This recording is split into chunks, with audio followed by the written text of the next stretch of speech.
భూభారత్పై phone in కార్యక్రమానికి స్వాగతం. రాష్ట్ర భూ పరిపాలనా వ్యవస్థలో సరికొత్త విప్లవంగా భూభారతి రాబోతుంది.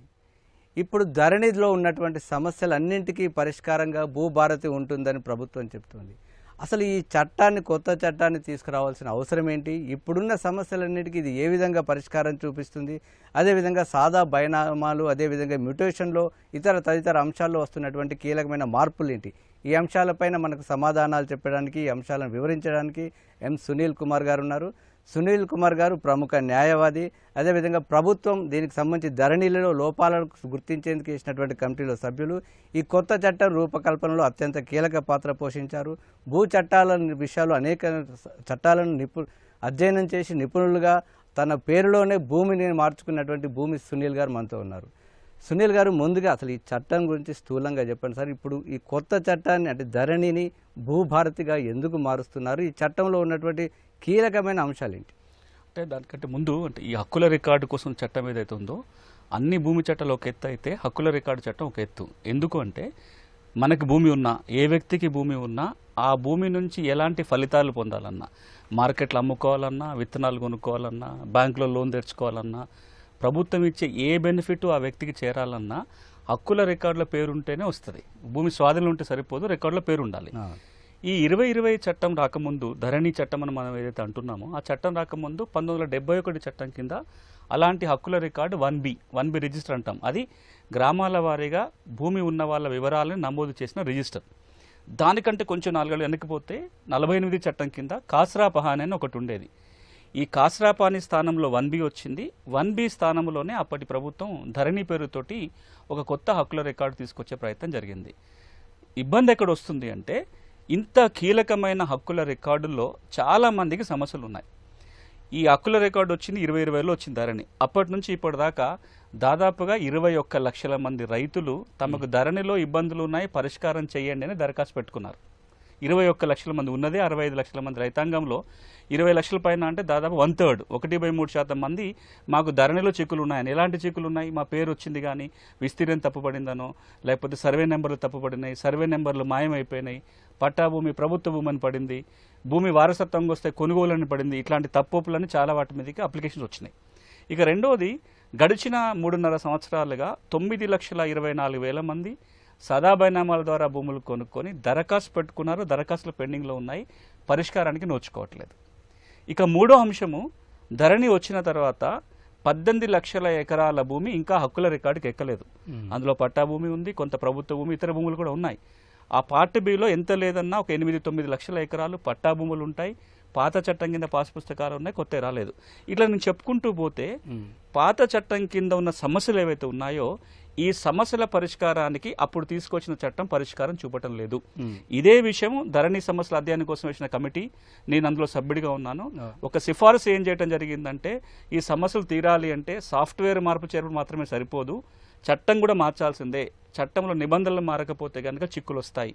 అంతకంటే ముఖ్యంగా ఈ 2026 చట్టం ఏదైతే ఉందో, ధరణి చట్టం ఏదైతే పిలుస్తున్నామో, ఈ చట్టం మీద 2-3 ప్రజా ప్రయోజన వాద్యాలు ఇప్పటికీ గౌరవ హైకోర్టులో పెండింగ్లో ఉన్నాయి.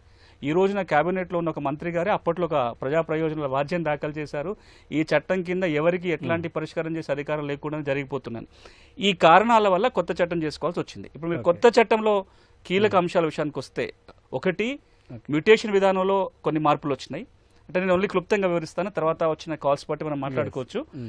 2-3 కీలకమైన మార్పులు వచ్చినాయి. ఇప్పుడు నేను చెప్పిన సమస్యలన్నిటికీ పరిష్కారం చూపేలాగే చట్టం ఉంది. దాంతోపాటుగా కొత్తగా కూడా కొన్ని అంశాలు వచ్చినాయి. 6 ఇంటి స్థలాలు కూడా తయారు చేసుకోవడానికి, భూదారు చోటు అని చెప్పి సాదా బైనామాలకు పరిష్కారం, అట్లా కొన్ని కొత్త అంశాలు కూడా వచ్చి ఈ రోజున వచ్చిన భూభారతి హక్కుల రికార్డు చట్టం ఏదైతే ఉందో, ఈ రోజున సమస్యలకి పరిష్కారం చూపబోతుంది.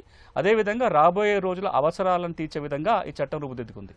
ఓకే, జనగాం నుంచి సంతోష్ గారు లైన్లో ఉన్నారు. సంతోష్ గారు, అడగండి. సునీల్ కుమార్ గారు ఉన్నారు, మీకు ఉన్న అనుమానాలు కానీ లేక విషయాలు కానీ చెప్పండి. హాయ్ సునీల్ గారు, చెప్పండి. సో నా పేరు సంతోష్ అండి, జనగాం నుంచి మాట్లాడుతుంది సార్. సో సార్, మాకు 2 ఎకరాల పట్టా భూమి 45 సంవత్సరాల క్రితం మా పెద్దనాన్న మా నాన్న కలిసి కొన్నారండి. అది కొన్న తర్వాత 5 సంవత్సరాల తర్వాత మా నాన్నగారు మా పెద్దనాన్న దగ్గర నుంచి ఒక మనీ తీసేసుకొని ఆ ఎకరం మాకు ఇచ్చేసారండి. అది ఇప్పుడు 2 ఎకరాలు మా పేరు మీద ఉండారండి. అది 2009 ముందు వరకు పాత పాస్బుక్లు, పాత పహానీలు అన్ని మా పేరు మీద వచ్చాయండి.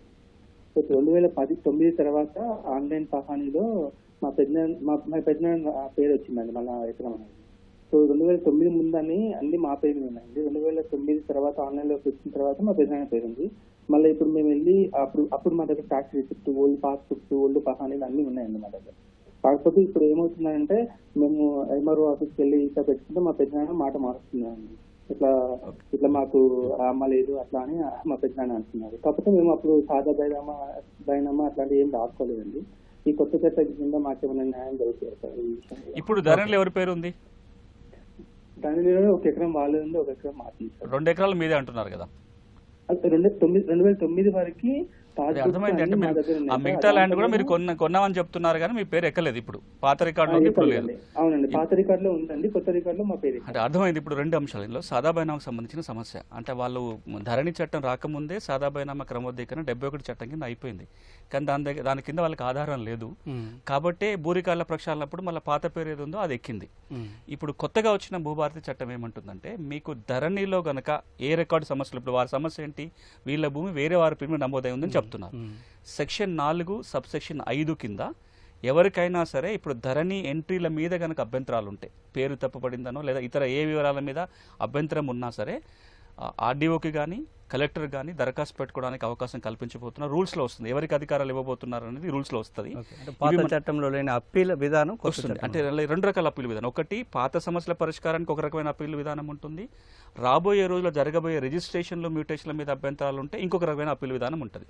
వీరి సమస్య ఏంటంటే ఇప్పటికే రికార్డులో తప్పు జరిగింది, ఆ తప్పు సవరించడానికి అప్పీల్ విధానం ఏముండబోతుంది అంటే వీటికి కానీ లేదా పార్ట్ బి అంట నాకు ధరణికి ఎక్కకుండా ఉన్నవి కావచ్చు, ఎక్కి తప్పులు ఉన్నాయి కావచ్చు, సెక్షన్ 4 సబ్సెక్షన్ 5, సెక్షన్ 4 సబ్సెక్షన్ 6 కింద తహసీల్దార్కి కానీ ఆర్డీఓకి కానీ కలెక్టర్కి కానీ అధికారాలు కట్టబెట్టబోతున్నారు.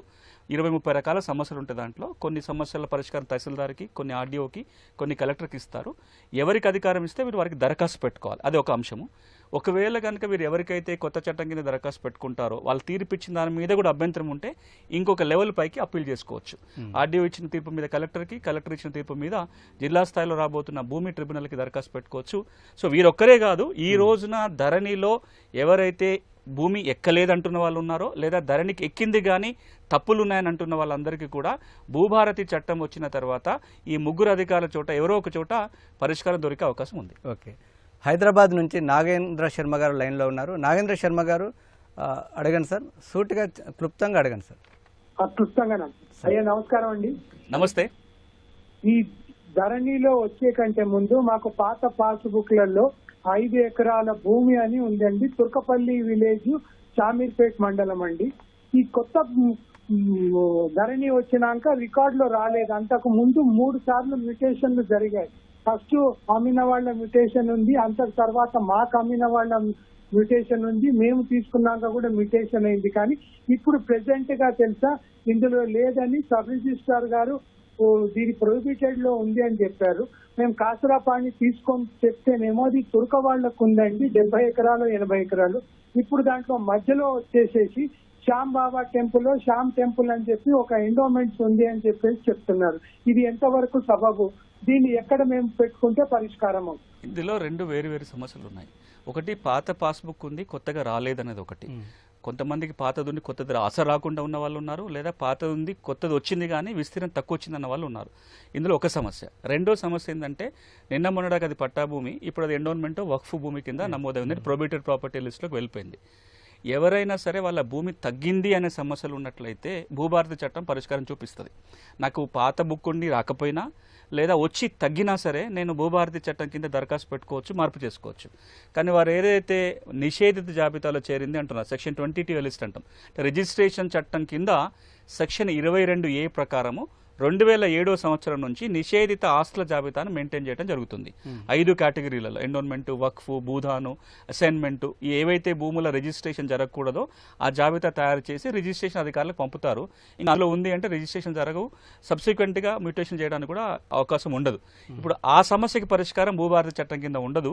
ఆ సమస్యకు పరిష్కారం మళ్ళీ ఎప్పటిలాగానే రిజిస్ట్రేషన్ చట్టం కింద సెక్షన్ 22A ఏదైతే ఉందో అక్కడే దరఖాస్తు పెట్టుకోవాల్సి వస్తుంది. ఇప్పుడు వారు చెప్తున్నది వక్ఫ్ కింద కనుక నమోదై ఉంటే వక్ఫ్ ట్రిబ్యునల్ కన్నా వెళ్లాల్సి వస్తుంది, సివిల్ కోర్టును ఆశ్రయించాల్సి వస్తుంది, కానీ ఆ జాబితా సవరణ ఈ భూభారతి చట్టం పరిధిలోకి రాదు. ఓకే, ఆలేరు నుంచి కందగడ్ల శ్రీనివాస్ గారు ఉన్నారు. శ్రీనివాస్ గారు అడగండి సార్ సునీల్ కుమార్ గారిని. సార్ నమస్కారం సార్. నమస్తే సార్ మాది లావణిపట్ట సార్. 1971లో మా నాన్నగారికి ఇచ్చింది సార్. మీరు చెప్పండి. చెప్పండి. అయితే 99లో రికార్డులో మారిందని చెప్పని తహసీల్దార్ గారు చెప్తారు సార్. కబ్జాలో మేమే ఉన్నాం సార్. ఓకే, వరి పండిస్తున్నాము, కాస్తులో మేమే ఉన్నాం సార్. తహసీల్దార్ కూడా దరఖాస్తు పెట్టుకున్నా, కలెక్టర్ కూడా దరఖాస్తు పెట్టుకున్నా సార్. కలెక్టర్ గారు తహసీల్దార్ గారు వచ్చి పంచనామా చేస్తాను సార్, ఇంతవరకు పంచనామా చేస్తలేడు. ఇప్పుడు మీ సమస్య అర్థమైంది. ఇట్లా చాలా మందికి ఏమవుతుందంటే అది అసైన్మెంట్ భూమి కావచ్చు, పట్టా భూమి కూడా అయి ఉండొచ్చు, కానీ వాస్తవంగా దున్నుకుంటున్న వాళ్ళకేమో రికార్డులకు రాలేదు, భూమి లేని వాళ్ళు కూడా రికార్డులు వచ్చినాయి. దీన్ని ఆర్ఎస్ఆర్ మిస్ మ్యాచ్ లేదా సేత్వార్ మిస్ మ్యాచ్ అంటాం. ఈ సమస్యకి మూలం ఏంటంటే భూ రికార్డుల ప్రక్షాళన జరుగుతున్నప్పుడు భూమి వాస్తవ విస్తీర్ణం కంటే రికార్డులో పెరిగింది. ఆ రికార్డులో పెరిగిన విస్తీర్ణాన్ని తగ్గించే ప్రయత్నం 2017 నుంచి 20 మధ్యలో జరిగింది. ఈ ప్రయత్నం ఎట్లా జరిగి ఉండాలి, ఎక్కడెక్కడైతే ఏ సర్వే నెంబర్లు అయితే ఎక్కువ భూమి రికార్డులో నమోదైందో రెవెన్యూ యంత్రం అక్కడికి పోయి వాస్తవంగా ఎవరు సాగులు ఉన్నారో వాళ్ళ కాగితాలు ఏంటో పరిశీలించి సాగులో ఉన్న వాళ్ళ రికార్డులు ఉన్న వాళ్ళని ఉంచి భూమి లేకుండా రికార్డు మాత్రం ఉన్న వాళ్ళని తొలగించాల్సి ఉండే. కానీ చాలా సందర్భాల్లో ఏం జరిగింది అంటే వాస్తవంగా సాగులో ఉన్న వాళ్ళ పేరు రికార్డులకి వెళ్ళి తొలగిపోయింది, నిజంగా భూమి లేని వాళ్ళ పేర్లు రికార్డులో కొనసాగింది. ఇప్పుడు ఇది అసైన్మెంట్ భూమి అంటే ఇంకెవరికో పట్టా ఉండుంటుంది, దాంట్లో ఆయన సాగులో లేరు. ఇప్పుడు ఇది సమస్యకు పరిష్కారం ఏం జరగాలంటే ఎంజాయ్మెంట్ సర్వే జరగాలి. ధరణిలో అవకాశం లేకుండా ఉండే భూభారతి చట్టం ఏం చెప్తుంది అంటే ఇట్లాంటి సందర్భాలలో ప్రభుత్వ అధికారులు ఎంజాయ్మెంట్ సర్వే చేసి వాస్తవ స్వాధీనం ఎవరికి ఉందో చూసి వారికి హక్కులు సరిగా సంక్రమించడం లేదో చూసుకొని రికార్డుల్లో హక్కులు లేకుండా ఉన్న వాళ్ళ పేర్లు తొలగించి వీళ్ళ పేర్లు నమోదు చేయడానికి అవకాశం ఉంటుంది. సో ఇప్పుడు వీరు అడిగిన వాళ్ళు కావచ్చు, పట్టాభూమికి ఇట్లాంటి సమస్యలు ఉన్న వాళ్ళకు కూడా భూభారతి చట్టం కింద ఎంజాయ్మెంట్ సర్వే ద్వారా ఈ survey number extent miss match సమస్యలన్నిటికీ పరిష్కారం చూపడానికి అవకాశం ఉంటుంది. ఓకే, అచ్చంపేట నుంచి శేఖర్ గారు లైన్లో ఉన్నారు. శేఖర్ గారు అడగండి sir. Sir good evening sir. Good evening, చెప్పండి సార్. అయితే మరి అచ్చంపేట తాలూకాలో ఉప్పురుంతల మండలం సార్ మరి. అయితే సార్ ఎప్పటి నుంచో అప్పుడంతా ఖాళీ ల్యాండ్స్ కదా సార్. అయితే అప్పుడు ఖాళీ ల్యాండ్స్ ఉండే సార్. అప్పుడేమో మేము దారి గురించి అంతా ఖాళీ ల్యాండ్ కాబట్టి పొలానికి ఈజీగా వెళ్ళేవాళ్ళం. తర్వాత అయితే ఇప్పుడు ఆ పక్కనున్న పొలాలు మొత్తం సాగులోకి వచ్చేసరికి మాకు దారి లేకుండా అయింది సార్. ఇప్పుడు ఆ పక్కనున్న వాళ్ళు మాకు దారి ఇవ్వట్లేదు. ఈ భూభారతిలో మాకేమైనా అవకాశం ఉందా సార్? ఇప్పుడు కొత్తగా ధరణ తీసి భూభారతి చేశారు కదా మనోళ్ళు, దాంట్లో మనకేమైనా అవకాశం ఉందా సార్? ఇప్పుడు ఈ సమస్యలకి సమాధానం చెప్పే ముందు ఒక జనరల్ స్టేట్మెంట్ ఏంటంటే ఇంతకు మునుపు 2020లో ధరణి చట్టం వచ్చినప్పుడు కూడా అన్ని చట్టాలపై కొత్త రెవెన్యూ చట్టం వస్తుంది, అన్నిటికీ ఇదే పరిష్కారం అన్నట్టుగా అప్పట్లో కనపడింది. కానీ అప్పుడైనా ఇప్పుడైనా 6 చట్టము సకల భూమి సమస్యలకి పరిష్కారం కాదు. ఏవైతే హక్కుల రికార్డులకు సంబంధించిన సమస్యలు ఏవైతే ఉంటాయో వాటికి మాత్రమే చట్టం పరిష్కారం చూపుతుంది తప్ప ఇతర సమస్యలు కాదు. కానీ తెలంగాణలో దాదాపుగా 80% భూమి సమస్యలు హక్కుల రికార్డు కిందే వస్తాయి కాబట్టి ఒక 80% సమస్యలకి పరిష్కారం దొరుకుతుంది. ఇక వీరు అడిగిన ప్రశ్న విషయానికి వచ్చినట్లయితే దారి సమస్యలు వచ్చినప్పుడు 2 అంశాలు పరిశీలించి చూడాలి. వీరు ఏదైతే దారి అంటున్నారో గ్రామ నక్ష లేదా విలేజ్ మ్యాప్లో ఉందా లేదా చూడాలి. ఒకవేళ వీరు దారిగా వాడుతున్నది నక్షాల్లో కూడా ఉన్నట్లయితే ఆ దారికి ఎవరైనా అభ్యంతరం పెడితే తహసీల్దార్ చర్యలు తీసుకోవచ్చు. భూ ఆక్రమణ చట్టం, ల్యాండ్ ఎంక్రోచ్మెంట్ యాక్ట్ అంటాం, 1905లో ఉన్న ల్యాండ్ ఎంక్రోచ్మెంట్ చట్టం కింద తహసీల్దార్ చర్యలు తీసుకొని ఆ దారిని మళ్ళీ తిరిగి ఏర్పాటు చేయవచ్చు. మరి ఒకవేళ ఆ నక్షాలో లేని బాట అయితే అప్పుడు ఏం చేయాలి అంటే ఈజ్మెంటరీ రైట్స్ వస్తాయి. ఆ బాటని కనుక 12 సంవత్సరాలకు పైగా వేరే వాళ్ళ భూమి అయినా దారిగా వాడుతూ ఉన్నట్లయితే ఈజ్మెంట్ రైట్స్ వస్తాయి కాబట్టి సివిల్ కోర్టుకు వెళ్ళి ఉత్తర్వులు తెచ్చుకోవడానికి అవకాశం ఉంటుంది. ఆ ఖాళీ బాటనో లేదా బండ్ల బాటనో 12 ఏళ్లకు పైగా వాడుతున్నట్టుగా సివిల్ కోర్టులో నిరూపించుకోగలిగితే వాళ్ళ దారిని వల్ల కొనసాగించుకోవడానికి ఎలాంటి అభ్యంతరాలు ఉన్నా కోర్టు సహాయం తీసుకోవడానికి అవకాశం ఉంటుంది. Okay, right sir. సంగారెడ్డి నుంచి భవానీ గారు లైన్లో ఉన్నారు. భవానీ గారు సునీల్ గారిని అడగండి మేడం. సార్, ఈ అనురోధ కాలంలో సాగు చేసే కుమారుల పేర్లు వస్తాయని చెప్పారు కదా, చెప్పండి మేడం. అయితే మరి ఈ లీగల్ హెయిర్ పేర్లు వస్తే బాగుంటుంది సార్ అనురోధ కాలంలో. మళ్ళీ తండ్రి చనిపోయి పట్టదారి తండ్రి ఉంటాడు, తండ్రి చనిపోయాక వాళ్ళ మదరు వాళ్ళ భార్య వాళ్ళ పిల్లల ఆడపిల్లల పేర్లు కూడా రావు కదా, సాగు చేసే వాళ్ళ పేర్లే వస్తాయి అంటున్నారు. మరి వీళ్ళ హక్కులు ఏమైతాయి? ఓకే, చెప్తారు. దీంట్లో 2 అంశాలు. ఎవరైతే చెప్పండి. ఈ వీళ్ళ లీగల్ హెయిర్స్ ను ఇప్పుడు అమ్మేటప్పుడు కొనేటప్పుడు గుర్తుపట్టాలంటే వాళ్ళ ఆధార్ ఎంట్రీ చేస్తే బాగుంటుంది సార్. మీరు అడిగిన రెండింటికి చెప్తానమ్మా. దానికంటే ముందుగా ఈ అనుభవదారు కాలం మీద కొంత వివరణ ఉండాలి. ఎందుకంటే దీని మీద చాలా అపోహలకి అనుమానాలకి గురవుతున్నది ఏదైనా ఉంది అంటే లీగల్ ప్రాబ్లమ్స్ వస్తాయేమో, ఆక్యుపెంట్ కాలం, దీనివల్ల యజమానుల హక్కులు పోతాయేమో, అసలు ఎవరి పేరు రాస్తారు, ఎట్లా రాస్తారు. ఇంతకు మునుపు ఈ ఆక్యుపెంట్ కాలము ఎవరు రాసే ఎక్కడ ఉండేది? ఒకటి పహానీలో ఆక్యుపెంట్ కాలం ఉండేది, అదేవిధంగా ROR రిజిస్టర్ 1లో ఆక్యుపెంట్ కాలం ఉండేది. 71 చట్టం కింద కూడా ఆక్యుపెంట్ అనే పేరు ఉంది. హక్కుల రికార్డు రాసేటప్పుడు రిజిస్టర్ 1 ఏదైతే ఉందో అందులో ఆక్యుపెంట్ కాలం ఉండేది.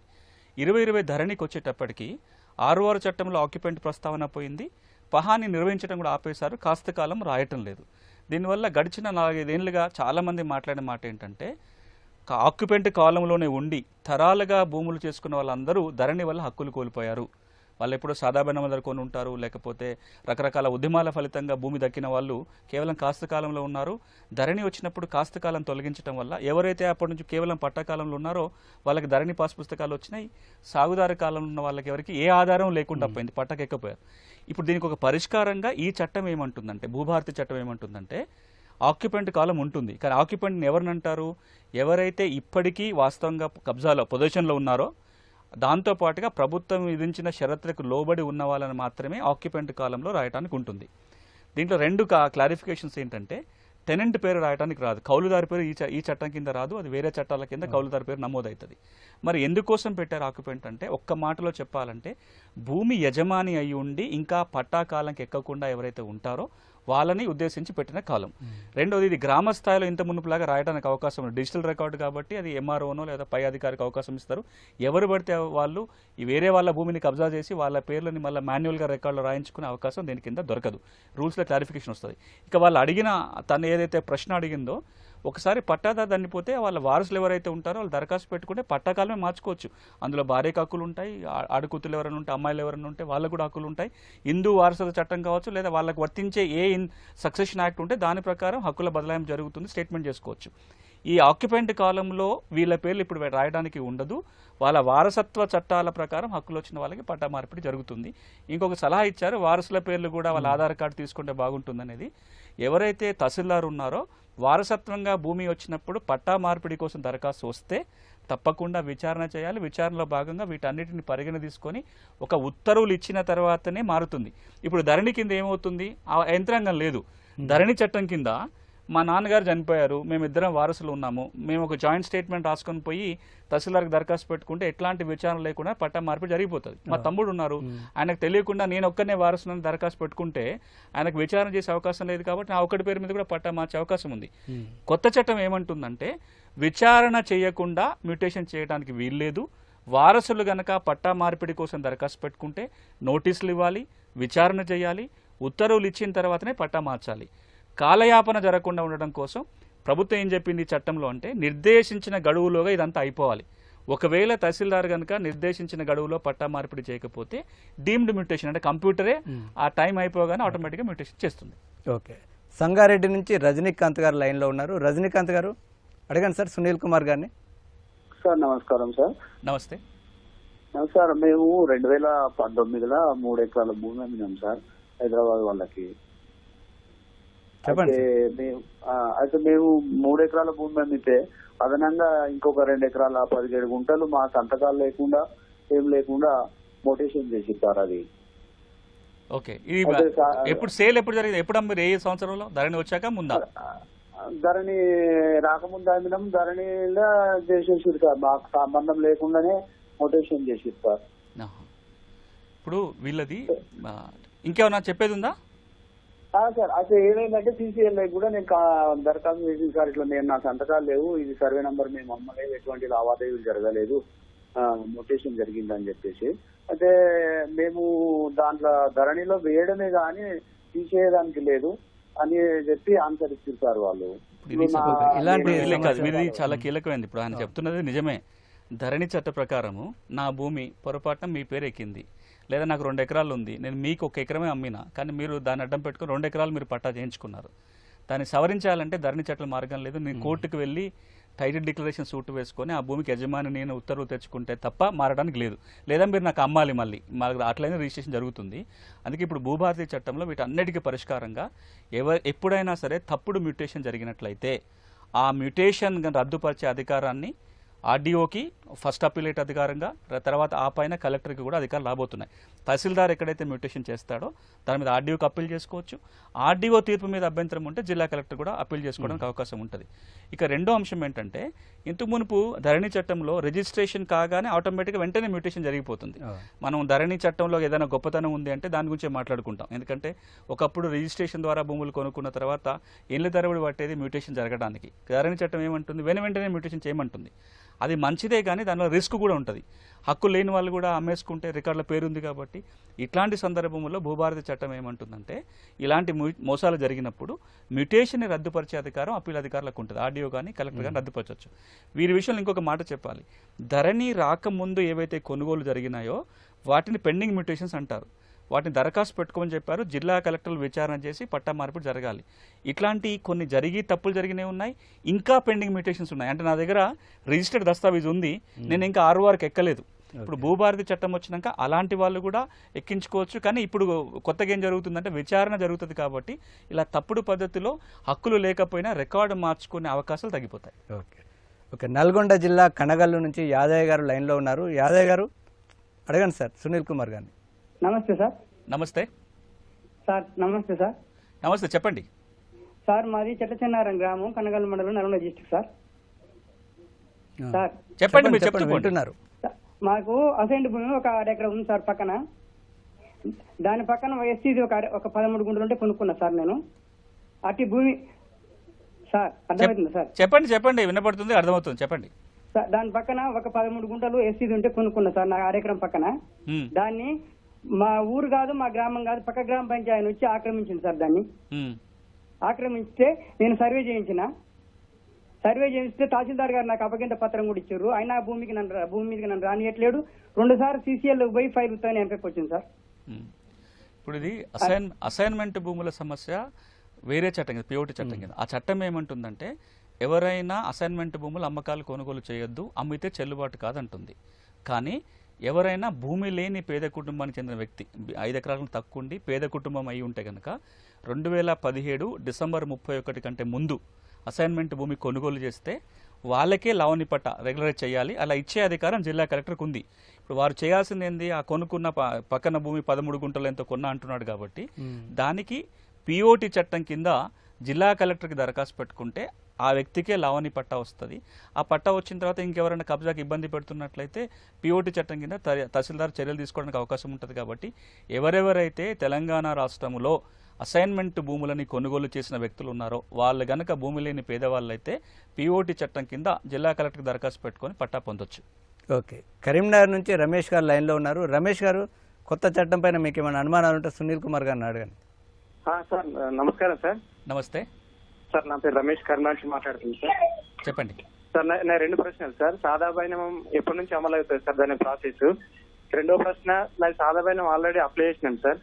ఇక్కడ చిన్న డౌట్ ఏంటంటే మాకు అమ్మిన వాళ్ళు వారసులు లేరు సార్, వాళ్ళు లేరు, ఎవరు లేరు ప్రజెంట్. కానీ అక్కడ ధరణిలో మాత్రం వాళ్ళ ల్యాండ్ ఉంది, సోల్డ్ అవుట్ ఉంది. డీటెయిల్స్ అది పాసిబుల్ అవుతుందా, రిజెక్ట్ అవుతుందా, యాక్సెప్ట్ అవుతుందా అని డీటెయిల్స్ కావాలి. 2 అంశాలు దీంట్లో. సాదా బైనామాలు మనం మొదట్లో ప్రస్తావన చేసినట్టుగా తెలంగాణ రాష్ట్రంలో 2020 అక్టోబర్ 20వ తారీఖు నుంచి నవంబర్ 10వ తారీఖు మధ్య కాలంలో 9,24,000 మంది ఆన్లైన్లో దరఖాస్తు పెట్టుకొని ఉన్నారు. అవి ఎందుకు పెండింగ్ ఉన్నాయంటే ధరణి చట్టం అయితే వచ్చింది, కానీ దరఖాస్తుల స్వీకరణ జరిగింది. ఆ దరఖాస్తుల పరిశీలనకి రెగ్యులరైజ్ చేస్తానికి చట్టంలో నియమం లేదు. 71 చట్టంలో సాదా బైనామా క్రమబద్ధీకరణకి నియమం ఉండేది. సెక్షన్ 5A 5B కింద రెగ్యులరైజ్ చేస్తానికి అవకాశం ఉండే. 2020లో వచ్చిన 6 చట్టం కింద ఆ వెసులుబాటు లేదు. సో దరఖాస్తులు తీసుకున్న తర్వాత హైకోర్టులో కేసు వస్తే గౌరవ హైకోర్టు ఏమన్నదంటే మీరు చట్టంలో నియమం లేకుండా ఎట్లా రెగ్యులరైజ్ చేస్తారని చెప్పి స్టే విధించింది. ఇప్పుడు భూభారతి చట్టంలో ఈ పెండింగ్లో ఉన్న 9,24,000 దరఖాస్తులకి పరిశీలించి హక్కుదారులకి పట్టాలు ఇవ్వడానికి సెక్షన్ 6లో చేర్చడం జరిగింది. ఈ చట్టం అమల్లోకి రాగానే ఆర్డీఓలకు అధికారాలు వస్తాయి. పెండింగ్లో ఉన్న దరఖాస్తులన్నింటినీ ఆర్డీఓలు పరిశీలించి కొనుక్కున్న మాట వాస్తవంగా తేలితే హక్కుపత్రాలు ఇవ్వడానికి ఉంటుంది, పాస్ పుస్తకాలు ఇవ్వచ్చు. కొత్తగా దరఖాస్తులు పెట్టుకోవడానికి అవకాశం లేదు. పాతగా అంటే ఆల్రెడీ పెట్టుకున్న దరఖాస్తులు మళ్ళీ కొత్తగా అవసరం లేదు. అవి ఆన్లైన్లో ఉన్న దరఖాస్తులు ఏవైతే ఉన్నాయో వాటిని మొత్తం పరిగణిస్తారు. ఇంకొక మళ్ళీ చేసుకోవడానికి ఈ చట్టం కింద అవకాశం. దాని మీద పెద్ద ఎత్తున చర్చ జరిగింది. 1989 నుంచి సాదా బైనామా క్రమబద్ధీకరణలకి ప్రభుత్వాలు అవకాశం ఇస్తూనే వస్తున్నాయి. 89 నుంచి మొదలైంది సాదా బైనామా క్రమబద్ధీకరణకి ఇచ్చే అవకాశాలు. ఇప్పటిదాకా ఇచ్చుకుంటూ వచ్చామో ఇంకా మళ్ళీ కొత్తగా ఇస్తే దానివల్ల కొన్ని ఇబ్బందులు వస్తాయనే ఉద్దేశంతో ఏవైతే ఇప్పటికే వచ్చిన దరఖాస్తులు ఉన్నాయో వాటికే పరిమితం కావాలని ప్రభుత్వం నిర్ణయం తీసుకొని సెక్షన్ 6లో చెప్పిన మాట.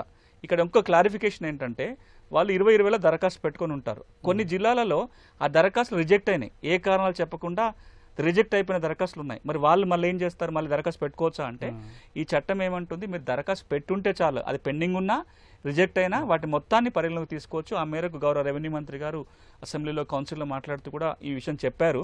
సో ఈ రోజున మీరు దరఖాస్తు పెట్టుంటే ఇప్పుడు ఆర్డీఓలు చేస్తారు. ఇక వారు ఇంకొక ప్రశ్న ఏమి అడిగారంటే, పట్టదారు చనిపోయిన అమ్మినానే చనిపోయారు, వాళ్ళ లీగల్ ఎయిడ్స్ లేరు, లేదా వాళ్ళ అభ్యంతరం పెట్టొచ్చు, లేదా ఇంకేమైనా జరుగుండొచ్చు. ఇంత మునిపైన ఇప్పుడైనా ఏం జరుగుతుందంటే గ్రామాల్లో విచారణ జరుగుతుంది.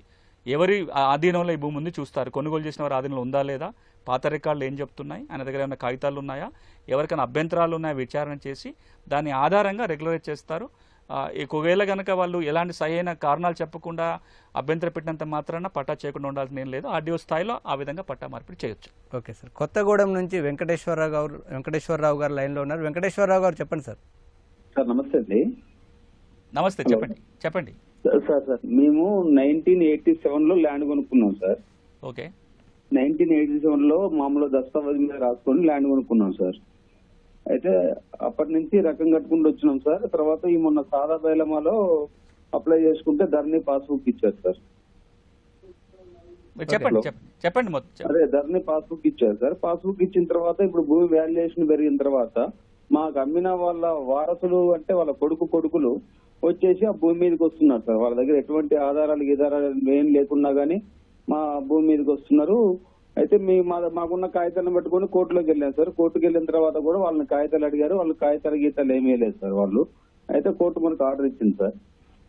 అయితే ఈ విషయంలో మళ్ళీ ఇప్పుడు ధరణి పాస్బుక్ మళ్ళీ మార్చే అవకాశం ఉంటుందా సార్? భూభారతి బుక్కులు చేయాలా, లేకపోతే వాళ్ళ గురించి మాకు ఏమైనా చిక్కులు అట్లాంటి ఏమైనా ఎదురైతే అని చెప్పేసి కనుక్కున్నామని చేసింది సార్. ఓకే, తప్పకుండా. ఇప్పుడు ధరణి చట్టం కింద ఎవరైతే 60 లక్షల పైగా రైతులకి పాస్ పుస్తకాలు వచ్చినాయో అవి కొనసాగుతాయి, రద్దు కావు. చాలా మందికి అనుమానం ఉంటది, కొత్త చట్టం వచ్చింది కదా మళ్ళీ పుస్తకాలన్నీ రద్దు చేసి మళ్ళీ తీసుకోవాలా, అది ఒక పెద్ద ప్రహసనం అవుతుంది. ఈ చట్టంలో సెక్షన్ 10లో చాలా స్పష్టంగా చెప్పడం ఏంటంటే ధరణి చట్టం కింద ఇచ్చిన పాస్ పుస్తకాలు కొనసాగుతాయి.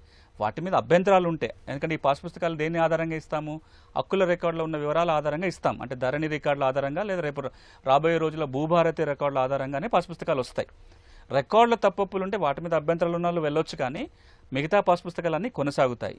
ఇక రెండోది, ఒకసారి పాస్బుక్ వచ్చిన తర్వాత ఎవరైనా ఆ భూమిని ఆక్రమించుకునే ప్రయత్నం జరుగుతుంటే అది భూభారతి చట్టం పరిధి కాదు. పట్టా ల్యాండ్ విషయంలో ఎవరైనా ఆక్యుపేషన్ అంటే కబ్జా చేసే ప్రయత్నం జరిగినా, ఆ భూమిని తీసుకునే ప్రయత్నం జరిగినా సివిల్ కోర్టు పరిధిలో ఉంటుంది. వాళ్ళు ఆల్రెడీ కోర్టుకు వెళ్ళారు కాబట్టి కోర్టు నుంచి ఇంజెక్షన్ ఆర్డర్ తీసుకోవచ్చు, కావాలంటే పోలీస్ ప్రొటెక్షన్ కూడా అడగడానికి అవకాశం ఉంటుంది. ఓకే సార్, ఆదిలాబాద్ నుంచి తిరుపతి గారు లైన్లో ఉన్నారు. తిరుపతి గారు అడగండి సార్, కొత్త చట్టానికి సంబంధించి ఏమైనా అనుమానాలు, సందేహాలు. అయితే ఏం లేదు సార్, అయితే మాది అన్నయంలో పంపకాలు సార్ మాది. ఓకే, అడగండి సార్. తిరుపతి గారు చెప్పండి సార్. సార్ మాది అయితే అన్నయంలో పంపకాలు సార్, అది అసైన్ భూమి. ఓకే సార్, వింటున్నారు, చెప్పండి. అసైన్ భూమి సార్. అయితే సార్ మాది అంటే నా అన్న పేరున 34 గుంట ఉంది సార్. అయితే దాని నుంచి మాకు 20 రావాలి సార్. 20 రావాలి సార్. అయితే ఏంటంటే మేము అప్లికేషన్ పెట్టుకున్నాం సార్. అసలు భూమిలో పెట్టుకుంటే 2020లో ధరణి కన్నా ముందు ఏం చేశారంటే మా అన్న పేరుకున్న 34 గుంట మొత్తం తీసేసి నా పేరు పైన 34 వేసారు సార్. అయితే అది ఇప్పుడు సాదా దినం సార్ ఆన్లైన్ చేస్తే ఇంకా పట్టకేం ఎక్కలేదు, సాదా దినం చేసి ఇప్పుడు భూభారతి వచ్చాక రిటర్న్ మా అన్నకు మళ్ళీ 14 గుంటలు మేము చేసి పడతాం. అంటే ఇది పట్టా భూమి అంశం కాదు, అసైన్మెంట్ భూములకు సంబంధించి అసైన్ ఎవరైతే ఉంటారో లవణి పట్ట ఎవరికైతే వస్తుందో వాళ్ళ వారసులకి వారసత్వ చట్టాల ప్రకారం పంచుకోవాలి, కానీ వాళ్ళ ఒకరికొకరు అమ్మకాలు కొనుగోలు ద్వారా బదలాయింపు చేసుకోవడానికి ఉండదు. ఇప్పుడు ఆయన ఏమంటున్నారు, వాళ్ళ అన్న నుంచి ఎక్కువ భూమి వచ్చింది, ఇప్పుడు మళ్ళీ తనకి ఇవ్వడానికి కొంత భూమి సాదాబైన చేసుకోవచ్చా అంటున్నారు. అది భూభారతి చట్టం కింద కాదు, ఏ ఆర్ఓ చట్ట పరిధిలో రాదు. వాళ్ళ వారసుల మధ్యలో వారసత్వ చట్టాల ప్రకారం వాళ్ళకి ఎంత వాటా ఉంటే ఆ మేరకు సరి చేయించుకోవచ్చు. ఇద్దరికి సమానంగా రావాలి కాబట్టి ఇప్పుడు ఆయన చేయాల్సిందల్లా భూభారతి చట్టం కింద వెళ్ళి ఈ సమానంగా రావాల్సిన చోట ఎక్కువ వచ్చింది కాబట్టి రికార్డు సరి చేయమని దరఖాస్తు పెట్టుకోవడానికి అవకాశం ఉంటుంది. ఓకే సార్, మిర్యాలగూడ నుంచి వేణుగోపాల్ రెడ్డి గారు లైన్లో ఉన్నారు. వేణుగోపాల్ రెడ్డి గారు సూటిగా క్లుప్తంగా అడగండి సార్. సార్ నమస్తే సార్, సునీల్ గారు. నమస్తే సార్, మాది ఇక్కడ మిర్యాలగూడలో 40 సంవత్సరాల నుంచి మేము ల్యాండ్ లో కబ్జాలు ఉన్నాం సార్. అయితే ఇది సీలింగ్ ల్యాండ్. మా నాన్న దొరవారి కింద సేద్యం చేపించుకుంటూ ఉండేది. దొర కింద మేము కొంత అమౌంట్ పే చేసి మేము కొనుగోలు చేసినాం. మాకు ఓఆర్సీ వచ్చింది. అయితే ఇదే సర్వే నెంబర్ మీద ప్రభుత్వ భూమిని చూపిస్తుంది. అందువల్ల ఇది ఓఆర్సీ వచ్చినా కానీ మాకు దాంట్లో ప్రొబిటెడ్ లో పెట్టారు సార్. ఓకే, ఇప్పుడు ఈ సమస్యలు ఏమై ఉంటుందంటే సీలింగ్ కింద పోయిన భూమి, సీలింగ్ కింద పోయింది కాబట్టి ప్రభుత్వ భూమి అవుతుంది, నిషేధ జాబితాలో పెడతారు. అదే భూమి వీరు కొనుగోలు చేసుకున్నారు కాబట్టి ఇంకో రూపంగా పట్ట వచ్చి ఉంటుంది. కానీ ఆయన చెప్తున్నది ఓఆర్సీ వచ్చింది అంటున్నారు. ఓఆర్సీ కేవలం ఇనాం భూములకు ఇస్తారు. అది ఇనాం భూమి పట్టా భూమి అనేది ముందు నిర్ధారణ కావాలి. ఒకవేళ కనుక అది ఇనాం భూమి అయితే ఓఆర్సీ చెల్లుబాటు అవుతుంది, ఓఆర్సీ కింద పట్టాలు పొందొచ్చు. కానీ అట్లా కాకుండా అది పట్టా భూమి అయి ఉండి ఇప్పటికే సీలింగ్లో పోయి ఉంటే కనుక సీలింగ్ ఉత్తర్వులను సవరించకుండా దీన్ని పట్టా భూమిగా మార్చుకోవడానికి ఉండదు. ఇప్పుడు ఈ ప్రశ్నకి పూర్తి సమాధానం దొరకాలంటే అది పట్టానా, సీలింగా లేదా ఇనామా అనేది ఒక నిర్ధారణ చేసుకొని దాని ప్రకారం ముందుకెళ్లాల్సి ఉంటుంది. హన్మకొండ నుంచి పట్టాభి గారు లైన్లో ఉన్నారు. పట్టాభి గారు అడగండి సార్. సార్ నమస్తే అండి. సార్ ఈటీ గారు. సార్ ఏం లేదు సార్, మాది ఊర్లో తాతల లాంటి భూమి ఉన్నది సార్, రాగడి 20 గుంటలు. అది కాస్ట్లోనే మేమే ఉన్నాం కానీ కాకపోతే పేపర్లు మా ఇల్లు కాలిపోయింది, మొత్తం పేపర్లు అన్ని పోయినాయి సార్, ఒక్క ముక్క లేదు. రికార్డ్స్ లో ఏం లేదు. ఎంఆర్ఓ ఆఫీస్ లో పోతే రికార్డ్ లో మీ పేరు లేదని చెప్పి అంటున్నారు. కానీ కాస్ట్ లో మేమే ఉన్నాము, దున్నుతున్నాం, ఊళ్ళో అందరికి తెలుసు ఎంక్వైరీ చేస్తే. కానీ ఏం చేయాలనే వాతావరణం అయితే లేదు సార్ మాకు. ఇప్పుడు ఎవరి పేరు వస్తుంది ఆ భూమి ధరణిలో? ఎవరి పేరు? మా చిన్న తాత పేరు వస్తుంది. ఎవరి పేరుతో వస్తుంది?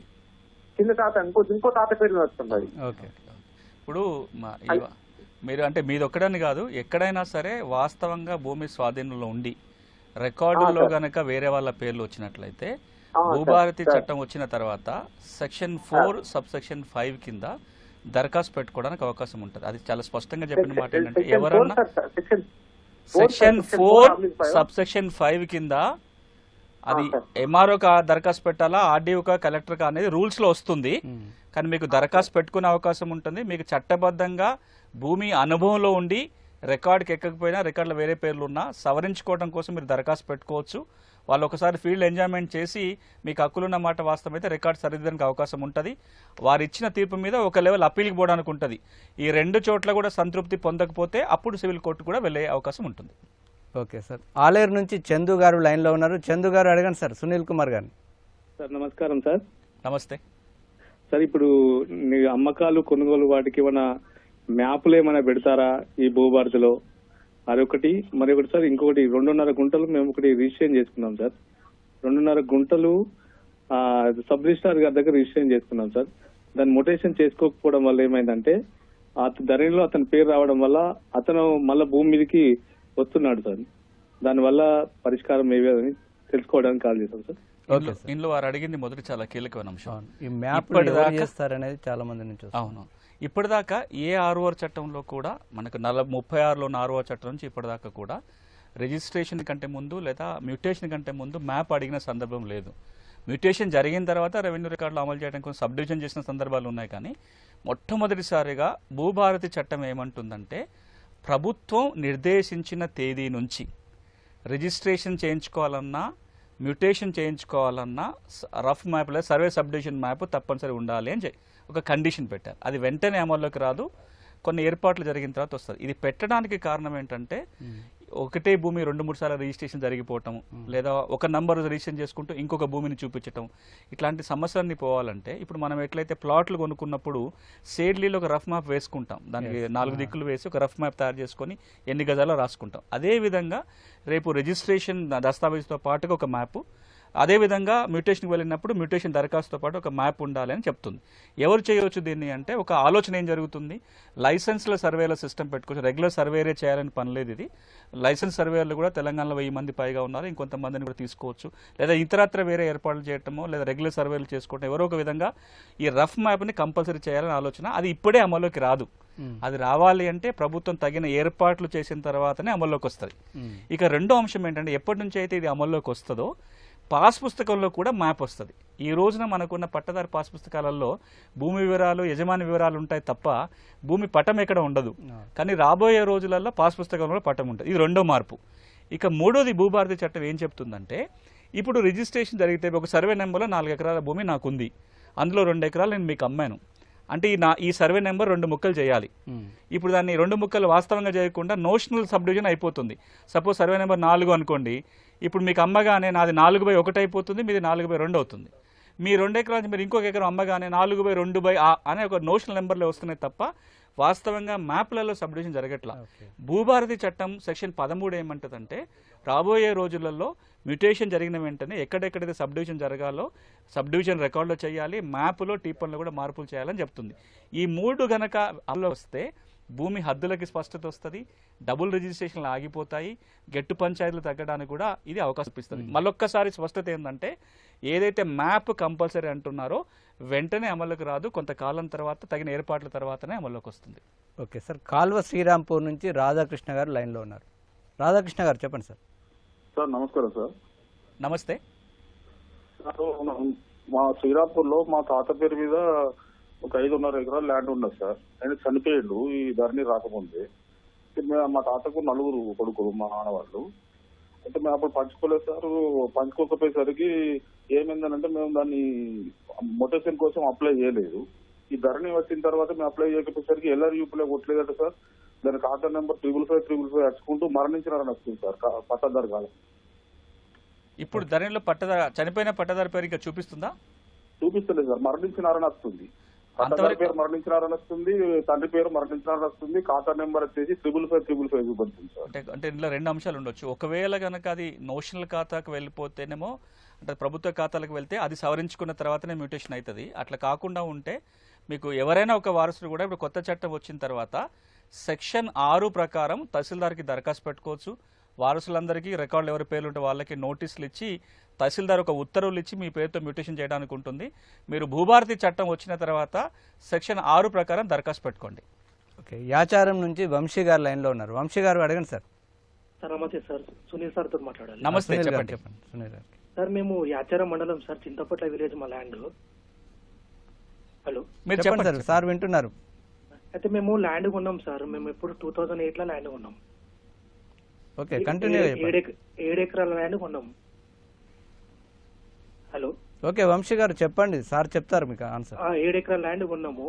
అయితే మాకు పాత పాస్బుక్లు ఉన్నాయి, ప్రొసీడింగ్ ఉన్నాయి, అన్ని ఉన్నాయి.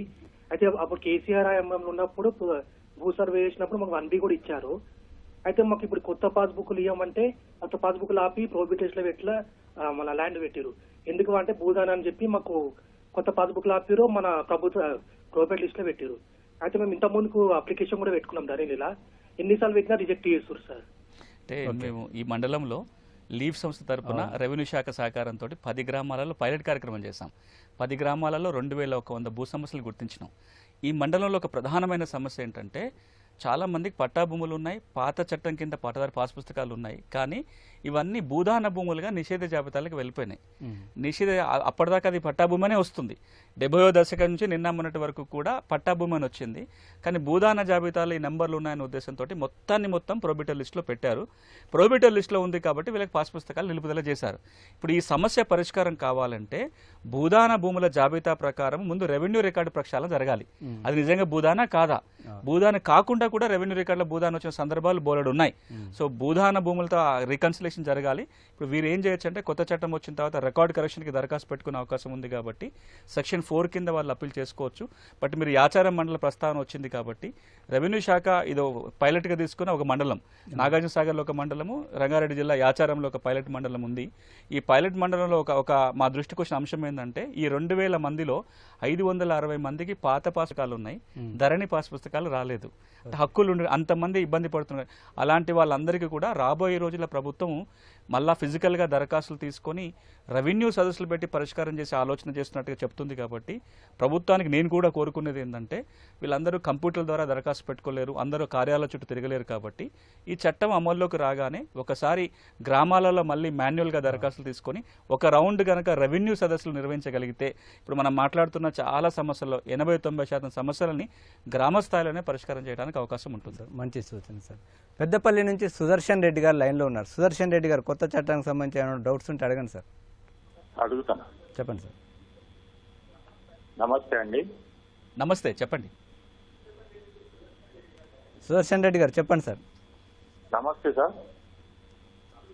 నమస్కారం, చెప్పండి. నమస్తే సార్. చెప్పండి. ఏం లేదు సార్, మేము 1993లో మా నాన్నగారు మా కాస్ట్ వంచి ఇచ్చారు. ఓకే. దాన్ని మా అన్నగారు ఇబ్బంది పెడుతుంటే కోర్టులో కేసు వేసిండు. ఆ కోర్టులో కేసు వేస్తే కోర్టు దాన్ని మా పంచుకున్న డాక్యుమెంట్ ఇంపోర్టింగ్ చేయించింది. చెప్పండి సార్. తర్వాత కాస్ట్ కాలంలో గత 30 ఏళ్ల నుంచి నేనే కాస్ట్ చేస్తున్నా. ఎంఆర్ఓ ఆఫీస్ ద్వారా వాంగ్మూలం రికార్డ్ చేయించిన. నాకు పట్టా అమలు అవుతుందా కాదా అని. ఇట్లా రెండు అంశాలు ఉన్నాయి. ఒకటి, వారసుల మధ్యలో వివాదాలు ఉంటాయి కనుక అది సివిల్ కోర్టే తేల్చాలి. కోర్టు ఎవరికి హక్కులు ఉన్నాయని తెలిస్తే దాని ప్రకారమే మన ఆర్ఓఆర్లో ఎక్కడానికి అవకాశం ఉంటుంది. కానీ వాళ్ళు ఇంకొక రెండో అంశం ప్రస్తావన చేశారు. ఖచ్చితంగా ఇట్లాంటి కారణాలతోటే కాస్త కాలం యొక్క అవసరం ఏర్పడుతుంది. ఇప్పుడు తెలంగాణలో చాలామంది అన్నదమ్ములు పంచుకునేటప్పుడు భూమి పంచుకునేది ఒకలాగా ఉంటుంది, రికార్డులు పంచుకునేటప్పుడు ఇంకోలాగా ఉంటుంది. ఒక 4 సర్వే నెంబర్ల భూమి ఉంటే రికార్డులోనేమో ప్రతి నెంబర్లో 4 పేర్లు రాసుకోవటమో, లేదా ఒక 2 నెంబర్లు ఒక ఆయనకి ఇచ్చి ఇంకో నెంబర్ ఇంకో ఆయనకి ఇచ్చుకుంటారు. ఫిజికల్గా పంచుకునేది ఇంకోలాగా ఉంటుంది. దానివల్ల ఏమవుతుంది, ఫిజికల్గా నేను ల్యాండ్లో ఉన్న చోట మా తమ్ముడి పేరుతో పట్టా వచ్చేస్తుంది. ఆ సమస్య ఉన్నప్పుడు ఇంతకు మునిపైతే ఏం చేసేవాళ్ళు, పట్టా కాలంలో మా తమ్ముడి పేరు రాసి అనుభవదారు కాలంలో నా పేరు ఉంచారు. ఇప్పుడు వాళ్ళకి రాసినట్టుగానే ఆయన భూమి ఆయనకు వచ్చింది, పట్టా ఇంకోరి పేరు ఉంది, ఆయన అనుభవ కాలంలో మాత్రమే వచ్చాడు. ఇప్పుడు అనుభవదారు కాలం లేకపోతే ఏమైపోయింది, పట్టాదారు కాలంలో ఉన్న వ్యక్తే ఆ భూమి అన్నట్టుగా భావన వస్తుంది. సో ఇట్లాంటి సందర్భంలో ఎక్కడైతే భూమి యజమాని అయి ఉండి కూడా ఇంకా పట్టాకు ఎక్కని వాళ్ళు ఎవరైతే ఉన్నారో అలాంటి వాళ్ళకి కాస్తు కాలంలో నమోదై ఉన్నట్లయితే హక్కులను కాపాడుకోవడానికి ఉద్దేశం ఉంటుందనే ఒక లెక్క ప్రకారమే దీంట్లో కాస్తు కాలం రాయాలనే ఒక మాటని కొత్త చట్టంలో పెట్టడం జరిగింది. Okay sir. సిరిసిల్ల నుంచి శ్రీనివాస్ గారు లైన్లో ఉన్నారు. శ్రీనివాస్ గారు చెప్పండి సార్. సార్ నమస్కారం సార్. నమస్తే సార్. అయితే మా తాత ల్యాండ్ ఉంది సార్, 70 నుంచి 90 మధ్యలో ఒక ప్రైవేట్ ల్యాండ్ ఉంది. స్పష్టంగా లేదు, కొంచెం క్లియర్గా చెప్పండి సార్. అయితే కొన్నాకైతే ఇంటికి మా నాన్న ఇద్దరు అనామలు సార్, ఇద్దరు అనామలు అయితే వాళ్ళ ఇంటికి పెట్టాడని చెప్తే 6 రోజుల్లో పట్టాయించుకున్నాను సార్. చెప్పండి సార్, క్లియర్గా కొంచెం వాయిస్ క్లియర్గా చెప్పండి సార్. 6 రోజుల పట్టాయించుకున్నాం సార్. అంటే మేము రెవెన్యూ కోర్టులో కేసు వేస్తాము. ఇప్పుడు అంటే కొత్త అర్థమైంది ఏంటంటే, ఇంట్లో అందరు కలిసి కొనుక్కున్న భూమి, కానీ పెద్దోడు కాబట్టి పెద్దోడు పేరు మీద పట్టా జరిగింది. సాదాబాయి అందరు కొనుక్కున్నారు, ఒక్కరి పేరు మీదే పట్టా జరిగింది. మాకు కూడా హక్కులన్నీ కోర్టులో కొట్లాడుతున్నాం. అట్లాంటి సందర్భాలలో సివిల్ కోర్టుకు వెళ్ళి నిరూపించుకొని హక్కులు తెచ్చుకుంటేనే మనం మార్చగలుగుతాం తప్ప ఈ యాజమాన్య హక్కు వివాదాలు వచ్చినప్పుడు, అన్నదమ్ముల మధ్యలో ఆస్తి తగాదాలు ఉన్నప్పుడు ఆస్తి తగాదాలని పరిష్కారం చేసే బాధ్యత రెవెన్యూ యంత్రాంగం, వీళ్ళకి అధికారాలు కూడా ఉండవు. మనం ఈ చట్టాన్ని అర్థం చేసుకునేది హక్కులని రికార్డు చేసే చట్టం. కొత్తగా హక్కులని కల్పించలేరు, లేదా కొత్తగా హక్కులను ఇవ్వడానికి కూడా అవకాశం లేదు. హక్కుల వివాదాలని పరిష్కరించే అధికారం కూడా రెవెన్యూ యంత్రాంగానికి ఉండదు. ఆ మాట భూభారతి చట్టంలో ఒక సెక్షన్లో చాలా స్పష్టంగా చెప్పడం జరిగింది. యాజమాన్య హక్కు వివాదాలున్నా, భాగపంపకాల తగాదాలున్నా కోర్టుకు వెళ్ళి తేల్చుకోవాలి. కోర్టు ఇచ్చిన ఉత్తర్వుల మేరకు రికార్డుకి ఎక్కిస్తారు. ధరణిలో ఏం జరిగేదంటే అన్ని రకాల వివాదాలు కోర్టుకు పోయేటి.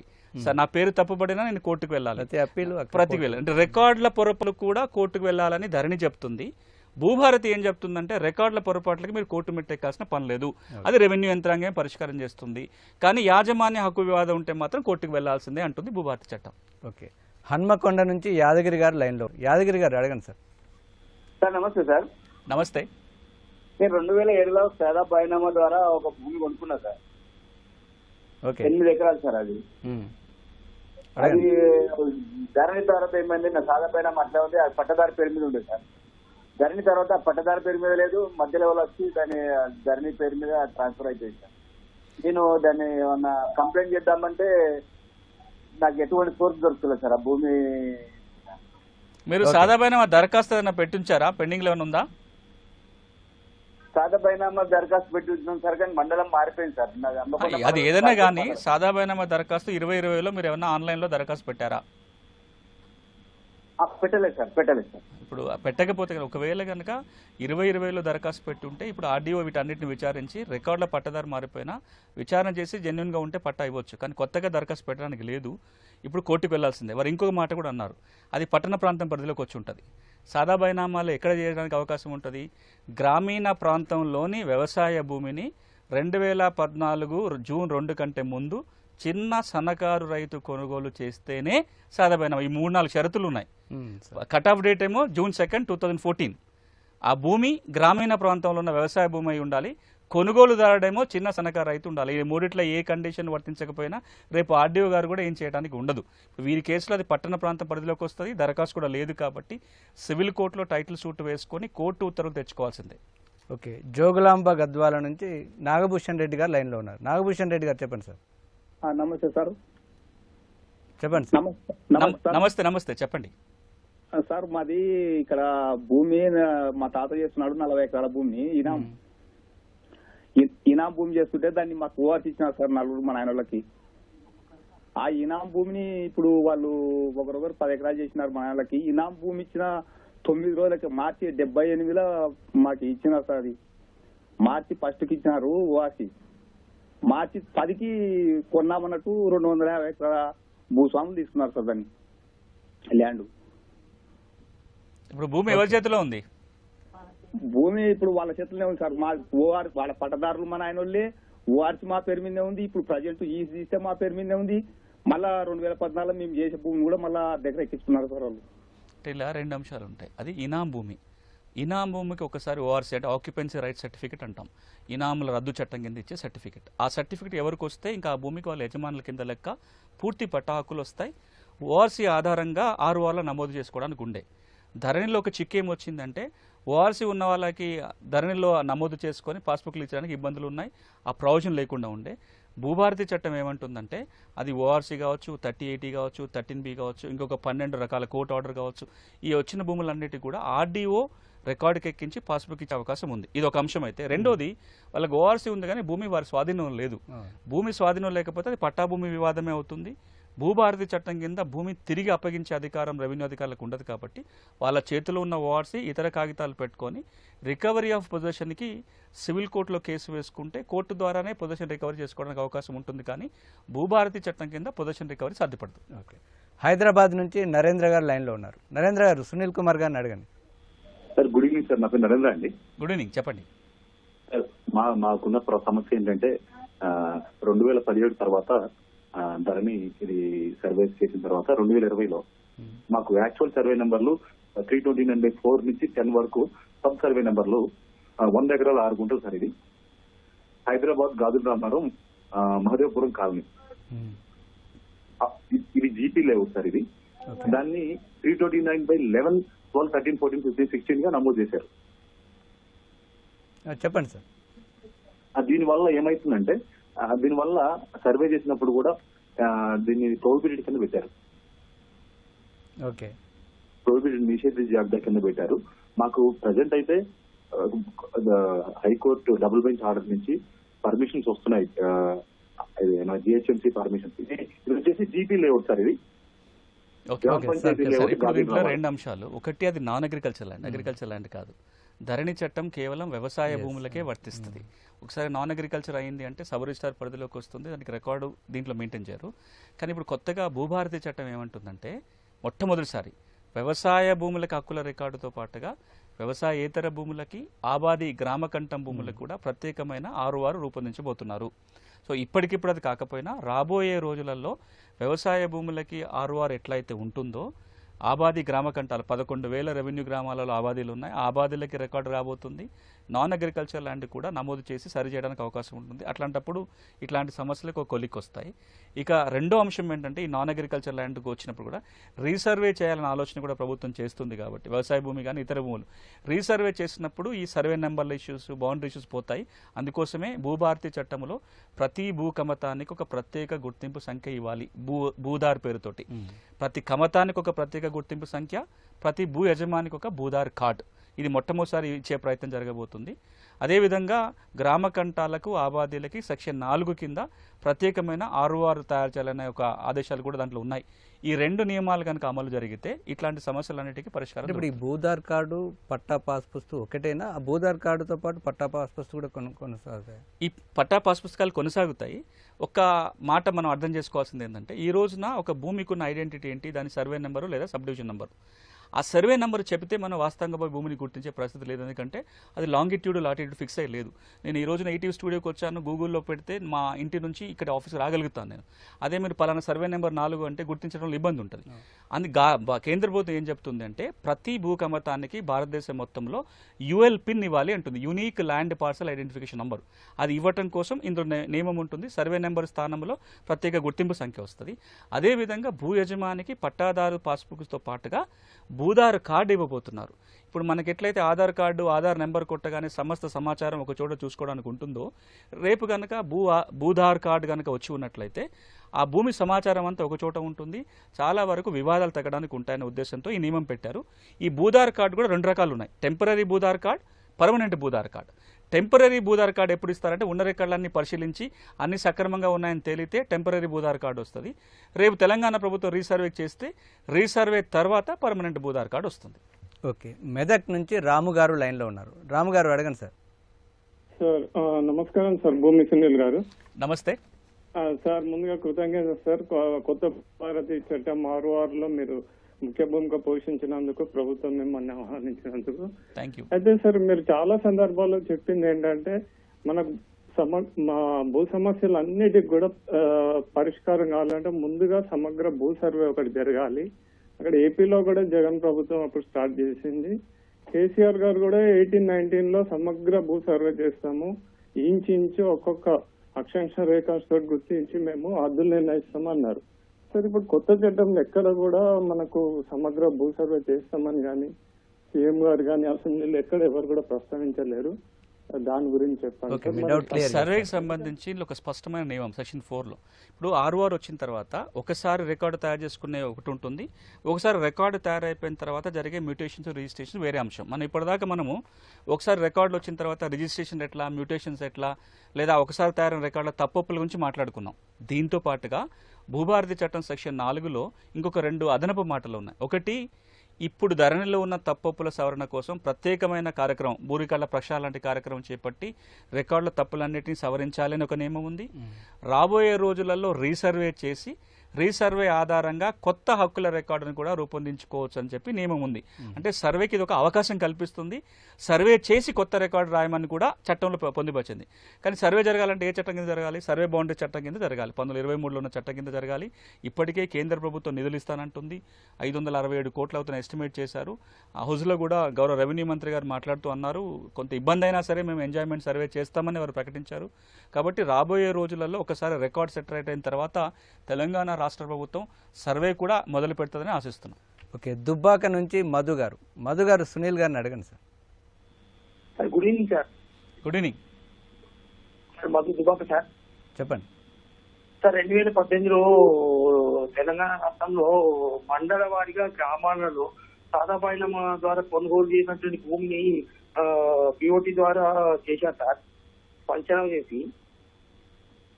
ఓకే, మీరు చెప్పండి. తర్వాత ఏంటంటే మున్సిపాలిటీలో చేయలేదు సార్. ఇప్పటికి కూడా అంటే మీద సాదా బైనామాలో కేవలం గ్రామీణ ప్రాంత వ్యవసాయ భూములకు ఇచ్చిన ఒక వెసులుబాటు మాత్రమే. ఇది లేని వాళ్ళు ఇప్పుడు ఏం చేయొచ్చు? సపోజ్ మీకు కనుక సాదా బైనామా మీరు దరఖాస్తు పెట్టుకోలేదు, ఇప్పుడు పెట్టడానికి లేదు, ఇప్పుడు మీ ముందున్న వెసులుబాటు ఏముంటుంది? మీరు కోర్టుకెళ్ళి ఉత్తర్వులన్నా తెచ్చుకోవచ్చు, అది ఎవరు ఆపడానికి లేదా. వ్యవసాయ భూమి గ్రామీణ ప్రాంతం కావచ్చు, పట్టణాల భూమి అయినా సరే కోర్టుకు వెళ్ళి టైటిల్ డిక్లరేషన్ సూట్ వేసుకొని తీర్పు తెచ్చుకుంటే రికార్డులు మారిపోతుంది. లేదా ఇప్పటికీ అమ్మిన వ్యక్తులు కనుక ఒప్పుకున్నట్లయితే పోయి రిజిస్ట్రేషన్ చేసుకోవడానికి ఉంటుంది.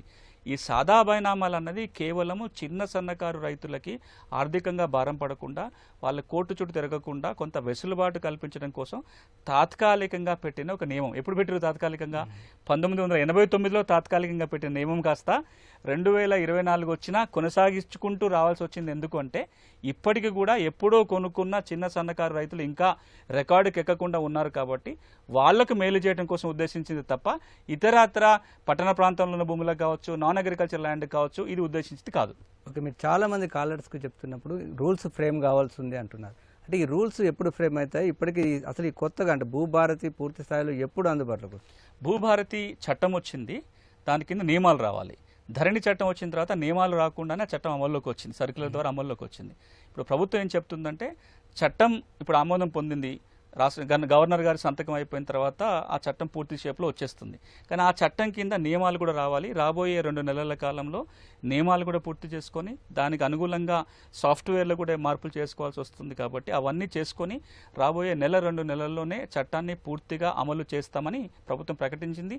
ఆ మేరకు అమల్లోకి వస్తుంది. అంటే అప్పటి వరకు మ్యూటేషన్లు రిజిస్ట్రేషన్ ప్రక్రియ యథాతథంగా కొనసాగుతుంది. అదేవిధంగా ఇప్పటివరకు పెండింగ్లో ఉన్నటువంటి ఈ దరఖాస్తుల ప్రక్రియ పాత చట్టం ప్రకారం యథావిధిగా కొనసాగుతుంది. ధరణి వచ్చినప్పుడు వ్యవసాయేతర భూముల రిజిస్ట్రేషన్ ఒక 4 నెలలు నిలిచిపోయినాయి. వ్యవసాయ భూముల రిజిస్ట్రేషన్ 2 నెలలు నిలిచిపోయినాయి. సమస్యల పరిష్కారాన్ని నిలిపేయమని ప్రభుత్వం ఉత్తర్వులు జారీ చేసింది. నెలల కొద్దీ భూ సమస్యల పరిష్కారాన్ని నిలిపేశారు. కానీ ఇప్పుడు ప్రభుత్వం ఏం చెప్తుందంటే భూభారతి చట్టం వస్తున్నప్పుడు ఏది ఆగదు. ఆ చట్టం వచ్చేంత వరకు ఇప్పుడు ఏ పద్ధతులు అయితే రిజిస్ట్రేషన్ జరుగుతాయో అవి కొనసాగుతాయి, ఏ పద్ధతులు అయితే మ్యూటేషన్ జరుగుతాయో అవి కొనసాగుతాయి. తప్పులున్న వాళ్ళు దరఖాస్తులు పెట్టుకుంటున్నారు. 33 మాడ్యూల్స్లలో ఏవైతే కొనసాగుతున్నాయో CCLA సర్క్యులర్ ఏదైతే సంవత్సర క్రితం ఇచ్చారో ఆ సర్క్యులర్ ప్రకారం ఎంఆర్ఓ చేయాల్సిన పని ఎంఆర్ఓ చేయాలి. ఆర్డీఓలు, కలెక్టర్లు, అదేవిధంగా CCLA కూడా అధికారుల వికేంద్రీకరణ జరిగింది కాబట్టి అవి కొనసాగుతాయి. ఏ రోజునైతే భూభారతి చట్టం నోటిఫై అవుతుందో ఆ రోజు నుంచి ఆ చట్టంలో పేర్కొన్న విధంగా మార్పు చేర్పులు ఉంటాయి. మీరు చాలా మంది ప్రశ్నలకు సమాధానంగా అది వేరే చట్టం పరిధిలోకి వస్తుంది, ఈ చట్టం పరిధిలోకి రాదన్నారు. అయితే ఈ రెవెన్యూ చట్టాలన్నీ కూడా కలిపి ఒక యూనిఫైడ్గా చేయాలని మీరు కూడా గతంలో ఒక అభిప్రాయం వ్యక్తం చేశారు. దానికి సంబంధించి ప్రభుత్వం నుంచి ఏమైనా కసరత్తు జరుగుతుందా? అంటే ఇది ఒక చాలా ముఖ్యమైన అంశం మీరు పేర్కొన్నది. ఈ రోజున భూమి అనేది రాష్ట్ర ప్రభుత్వాల పరిధిలో ఉన్న అంశం. ఏ రాష్ట్రానికి ఆ రాష్ట్రం చట్టాలు చేసుకున్నాయి. తెలంగాణలో ఈ రోజున ఒక లెక్క ప్రకారం 124 భూమి చట్టాలు ఉన్నాయి. అందులో కాలం చెల్లిన చట్టాలు, ఇప్పటికి అవసరం లేని చట్టాలు, మార్చుకోవాల్సిన అవసరాలు ఉన్న చట్టాలు బోలెడు ఉన్నాయి. వీటన్నిటినీ క్రోడీకరించి సమగ్రంగా భూములకు ఒకటే చట్టంలో ఒక భూమి చట్టం ఉన్నట్లయితే అది ఆ చట్టాన్ని అమలు చేసే అధికారులకు గందరగోళం పోతుంది, భూ యజమానులకి భూములు ఉన్న వాళ్ళకి కూడా సులభం అవుతుంది. ఇది ఎంతో కాలం నుంచి ఆ మాట మాట్లాడుతున్నాము. 1999లో ఉమ్మడి ఆంధ్రప్రదేశ్లో అట్లాంటి ఒక ప్రయత్నం జరిగింది. అప్పుడు చంద్రబాబు నాయుడు గారు ముఖ్యమంత్రిగా ఉన్న సందర్భంలో దేవేంద్ర గౌడ్ గారు రెవెన్యూ మంత్రి ఉన్నప్పుడు అప్పుడు ఉమ్మడి రాష్ట్రంలో అమల్లో ఉన్న 196 చట్టాలను కలిపి ఒకే ఒక చట్టంగా రూపొందించారు. అసెంబ్లీ ఆమోదించింది. దాన్ని రాష్ట్రపతి ఆమోదానికి వెళ్ళింది. ఆయన ఒక 143 కొన్ని ప్రశ్నలు రాసి పంపారు, వీటికి సమాధానం చెప్పండి అని. అప్పుడు ప్రభుత్వాలు మారిపోయినాయి, దాన్ని ఎవరు దాన్ని పర్సూట్ చేయలేదు, అది పక్కకి వెళ్ళిపోయింది. ఇప్పుడు చాలా రాష్ట్రాలు అదే పనిచేస్తున్నాయి.